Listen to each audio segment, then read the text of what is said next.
प्रश्न असतील, सभामंडपाचे प्रश्न असतील, लाईटचे असतील, रस्त्याचे असतील, मागच्या 10 वर्षात आबासाहेबांनी ज्या ज्या पद्धतीने सोडवता येईल त्या पद्धतीने सगळी कामं केली. मागच्या 5 वर्षात निधी किती आला तो विकास पुस्तक काढलंय, त्या विकास पुस्तकात किती छापला आणि वास्तवात किती उतरवला विचार करण्याची वेळ आहे. आपण ही निवडणूक महाराष्ट्राचा स्वाभिमानी विचार टिकवण्यासाठी लढतोय. शिव शाहू फुले आंबेडकरांचा विचार टिकला पाहिजे. या महाराष्ट्राला या मतदारसंघाने निष्ठावंतांचा मतदारसंघ म्हणून ओळख करून दिलेली आहे. त्या निष्ठेसाठी आपण ही निवडणूक लढणार. या तालुक्यातल्या आपल्या गावातल्या वाडी वस्तीवरच्या गोरगरीब दलित शेतकरी वर्गातल्या मुलामुलींना चांगले शिक्षण मिळालं पाहिजे, चांगली आरोग्याची सेवा मिळाली पाहिजे, हाताला काम मिळालं पाहिजे. याच्यासाठी ही निवडणूक लढतोय. शेतीला वेळेत पाणी मिळालं पाहिजे, शेतमालाला भाव मिळाला पाहिजे, दुधाला भाव मिळाला पाहिजे. याच्यासाठी निवडणूक लढतोय. आळवणीला ग्रामीण रुग्णालय झालं, त्याचा पाठपुरावा आपण आई जयंत पाटलांच्या माध्यमातून आरोग्यमंत्र्यांकडे केला. या गावात पालखी तळ आहे.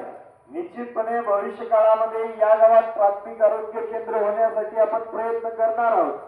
पण मागच्या 3 वर्षामध्ये ज्या ज्या वेळेस विधिमंडळाचे अधिवेशन होतं त्या वेळेस बाई जयंत पाटलांचं पत्र घेऊन आम्ही आरोग्यमंत्र्यांकडे जायचो, त्या पाठपुरावा करायचो. निश्चितपणे पुढच्या 6 महिन्यामध्ये हे आपलं प्राथमिक आरोग्य केंद्राचं काम मार्गी लावण्याचा तुम्हाला एक विश्वास देतो. या राज्यातल्या आणि आपल्या गावातल्या तालुक्यातल्या बऱ्याचशा मुला मुलींच्या शिक्षणासाठी सरकारने दिली जाणारी शिष्यवृत्ती आहे, ती शिष्यवृत्ती प्रलंबित आहे. आशा वर्कर्स असतील, अंगणवाडी सेविका असतील, त्यांचे असंख्य प्रश्न प्रलंबित आहेत. ते सोडवण्यासाठी आपण ही निवडणूक लढतो.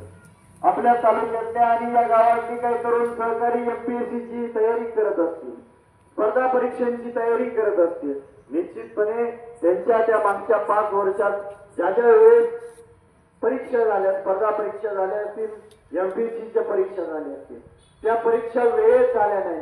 टाइम टेबल दिलं, लगेच परत पुढे ढकलायचं, परत पुढे ढकलायचं, रिझल्ट पुढे ढकलायचा. अशा पद्धतीनं तांत्रिक दृष्ट्या व्यत्यय आणून त्या तरुण मुला मुलींवरती यांनी मानसिक त्रास देण्याचं काम केलंय. भविष्य काळात ते कदापि होणार नाही याच्यासाठी आपण कष्ट घेतोय. आज काँग्रेस पक्षाने पाठिंबा दिलेला आहे, राष्ट्रवादी शरदचंद्रजी पवार साहेबांच्या गटाने पाठिंबा दिलाय. मागच्या 2 दिवसामध्ये या माढा मतदारसंघाचे नवनिर्वाचित खासदार साहेब आमच्या तालुक्यात येऊन 5-6 ठिकाणी त्यांनी सभा घेतली आणि सभा घेत असताना त्यांनी सांगितलं की मी हे सभा घेतोय, या उमेदवाराच्या पाठीशी राहतोय. त्याचं कारण आहे पवार साहेबांचा त्यांना आदेश आहे की ज्या माणसाने 7 वर्ष या राज्यात आणि जिल्ह्यामध्ये शिव शाहू फुले आंबेडकरांचा पुरोगामी विचार टिकवला आणि आज त्यांच्या निधनानंतर ही विधानसभेची पहिली निवडणूक आहे, आपण ताकदीनं त्यांच्या पाठीशी उभा राहणार. याच्यासाठी पवार साहेबांनी खासदार साहेबांना सांगितले की आपल्या सोबत राहिलं पाहिजे. त्यांनी ताकद लावलेली आहे. निश्चितपणे आज बाळवणीला सभा आहे, संध्याकाळी जयशील भैयांच्या सौभाग्यवती शीतल वहिनी देवी येणार आहेत त्या ठिकाणी प्रचारासाठी. त्याचबरोबर राष्ट्रपती असेल, राजू शेट्टींचा पक्ष आहे, बच्चू कडू साहेबांची संघटना आहे, MIM आहे, वंचित बहुजन आघाडी आहे, मनसे आहे, अशा विविध संघटनेने आता आपल्या तरुण सहकार्याने पाठिंबा दिला. त्यांच्या पाठिंबा राज्यामध्ये अजितदादा गटाला पाठिंबा आहे. पण आबासाहेबांचा विचार टिकला पाहिजे.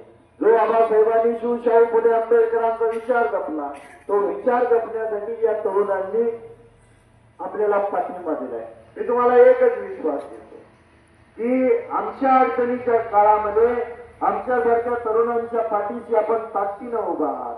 आज मतदारसंघात तुमचं गाव आहे, पुढच्या पंचवार्षिकला असेल की नाही ते सांगता येणार नाही, पण जोपर्यंत जीवात जीव असेल माझ्या आणि अनिकेतच्या, तुम्हाला आम्ही अंतर देणार नाही. तो भविष्य काळात तुमच्या जे काही अडचणी असतील त्या निश्चितपणे सोडवल्या.